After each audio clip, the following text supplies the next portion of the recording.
Okay, so I'm a dork and I watch shows like Gangland and I love the History Channel.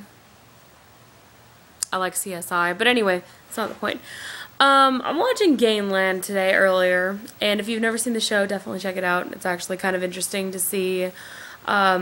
It kind of gives you inside details about certain gangs in certain areas and how they came about, and not that I'm a gang member or that I ever would want to be affiliated, but I don't know, I'm just very interested in how people tick, and especially in gang activity and in gang violence, and how people come to that conclusion that it's a good idea to just murder people just because they want to go up in the ranks in the world of gangness. But anyway, I was watching this show, and there's a gang in, I believe it's North Carolina, and North Carolina, up until this gang, I guess, had never had a gang problem.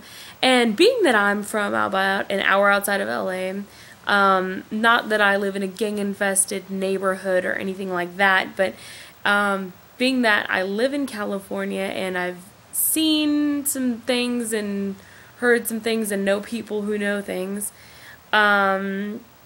it's kind of like, how did you miss that? Like, the police, they were interviewing a policeman, and he was like, we just couldn't get it together, couldn't connect the dots. And I'm like, alright, so you have a rise in violence, a rise in drug activity, the murder rate goes up, and you don't think, maybe we have a gang problem.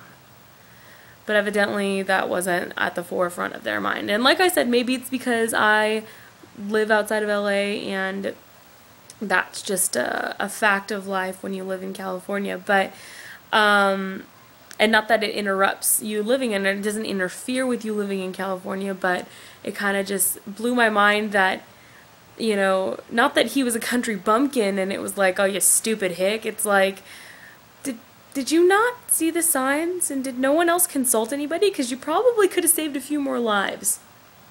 Fun fact.